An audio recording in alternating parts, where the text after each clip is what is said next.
Hey everybody, just wanted to give you an update on Karen. I know it's been a long while since we did an update. Last time Karen came home, and but her progress, while it's been slow, it's been very, very positive. Since the last update, we have had so many blessings from the Lord. As of today, she doesn't need any more occupational therapy. Physical therapy has released her as well. Even the nurse who kept coming to the house just to check up on her says she doesn't need to come anymore, so she's not coming. She no longer is using the rollator to walk. Instead, she uses a cane, and sometimes she doesn't even use that. So that is a really great blessing. She still is on oxygen at night, but she's having another CT scan tomorrow to look at her lungs, see how they're doing. So if you would pray that her lungs are regenerating good tissue so that she can get off the oxygen altogether. She's dealing with a lung doctor for that, so just pray that works out and she can get off that oxygen. She's still on a beta blocker that keeps her heart rate from going into the tachycardia, because that has happened. It's not happening as much, and maybe it's because of the beta blocker, but hopefully she'll be able to get off of that very soon. Pray that her heart rate will return to normal. She won't need to be on that. She is walking quite a bit. We went to the park and she walked probably a mile with the cane the other day. She did light exercise for the first time, so we're hoping she'll be able to get back to normal really, really soon. The other issue that we have been concerned about, and it's kind of the last issue in all of these things, is her voice. Her speaking voice seems like it's back to normal, but her high range, anything over a certain note, just isn't there. It's very, very weak. So we've been meeting with a voice therapist who's been taking it very easy with the vocal exercises, and we were waiting for the ENT to actually take a look at her vocal cords to see how much she could actually do. Well, today was that visit, and we learned a lot at this visit. Now, singing is our life, or you might think it is. Actually, our life is Christ.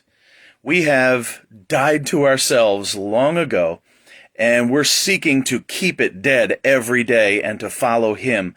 If we can serve God but not have a voice, then we are blessed to be in His service. So to say our life is music isn't really accurate. That's actually the wrong perspective. That is our own desires dictating to God how He is to use us. You know, hey, we're singers, God. You got to use us in that way. And to decide that for God would just be nothing but a sinful imposition on our part. God chooses our days. He chooses our steps. He chooses our talents. He chooses our gifts. It isn't up to us. It is only then that we are in a state to be used by Him for His glory, not ours. We do not want glory from this. We don't want to take any glory from our concerts, from any way that God would use us. We want it all to go to Him. So before we went to that appointment with the ENT, we've been praying about this for a long time. We needed to come to grips with that, and we needed to trust God with His decision and His direction. And we did that, and in His providence, I will say this: God blessed our faithfulness. The ENT went down her nose and down at the throat and took a look at the throat. Tuesday, that they're going to do a full video type thing of her throat. But what he could see when he went down, he said that I will tell you, this news could not have been any better. He said that her vocal cords were not paralyzed. That's one thing we were fearing. Someone had even told us that it looked like that they might have been earlier on, but they said that it's not a paralyzed vocal cord. There's no scar tissue from the tube, no nodes on her vocal cords, and both sides are working as they should. So he said this means with the right kind of therapy, she should be able to make a full recover vocally. that's just amazing, because that means that one day she will be back. It's going to take a while to happen, but we are thankful to God for His mercy and His grace through this whole process. We have learned to be thankful. We've learned to trust God in His sovereignty, and we continue to learn that more and more every day. Every day that we put our faith and our trust in Him, and God has blessed us for that. And I'm not saying that God owes us anything, or that we have to have those kind of answers, the kind of answers that we want in order to be thankful to God. It's just the opposite. We're thankful to God for however He answers, and praise God, He has blessed us in this way. The ENT doctor did say that we need to start doing our vocal therapy with someone who specializes in singers. There are a lot of different vocal therapy people out there. A lot of them deal with people who can't actually speak, but this is a whole different speciality. Somebody who is a singer. So we needed to find somebody who specializes in singers. We had checked around, and we kept running into walls, just mostly with our insurance. But he sent an order to a place called the Dance Center. Thought that was kind of weird when he mentioned it, but I'm like, okay. But he said that that is a place that has a lot of people who specialize in singing and that kind of vocal therapy. We'd actually heard of that place before, or at least Karen had, and it was highly recommended for singers.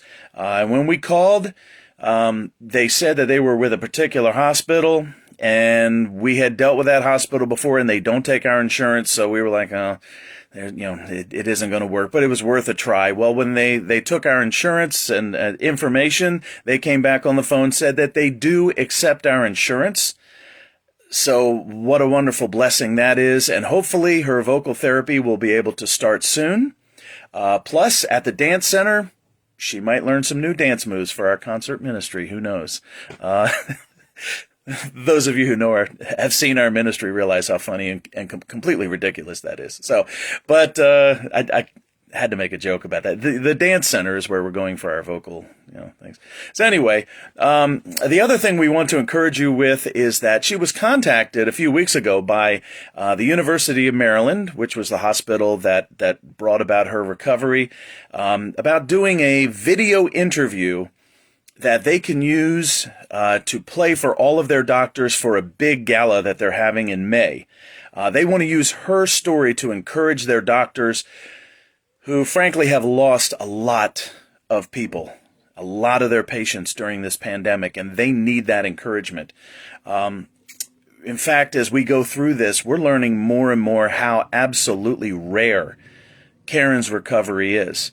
I will tell you, I'm glad I did not know all of the things that I know now going through it. I still would have trusted God, but it would have been much more difficult realizing how rare somebody who's been on a ventilator for as long as she was to make a full recovery. It is only by God's providence. Well, their TV crew is on their way out to the house today. So pray for her that she'll be able to speak clearly, to be able to give the gospel in such a way that no matter how they try, they can't edit it out. That's what our prayer is. We are thrilled to encourage the doctors. We are so thankful for the doctors and nurses and specialists. We'll forever be thankful to them for saving her life.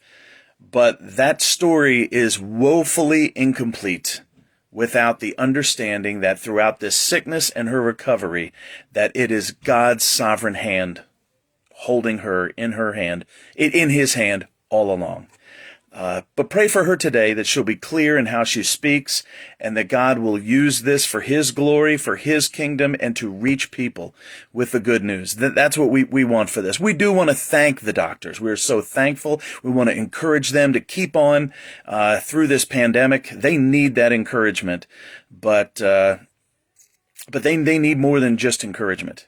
They need the good news of the gospel. That really is what's going to help them. That's what's helped us. It's not just the power of positive thinking. That's nothing.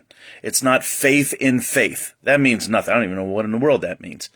It is faith in our God and following Him and He is faithful to us. That is what has gotten us through this. An attaboy to the doctors is good, but the gospel is the one thing that is life-changing. So right now, Shannon and I are still holding down the concert scene. God is opening more and more doors for us. All glory be to God for that. But we still need more concerts this year.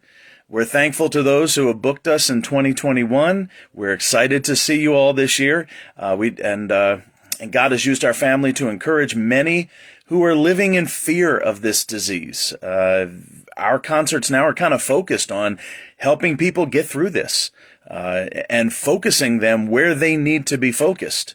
So, and it's not on the news, okay? If you're trying to get your encouragement through the news, if you're trying to get your encouragement through watching Dr. Fauci change his mind every week, don't bother, okay? Because that's not where you're going to have your encouragement as a believer. It's going to be in the sovereign hand of of God. It's going to be in His providence and what He decides to do, and trusting Him through that. So I want to thank you for your continued prayers. When we get more updates, then I'll pass them along.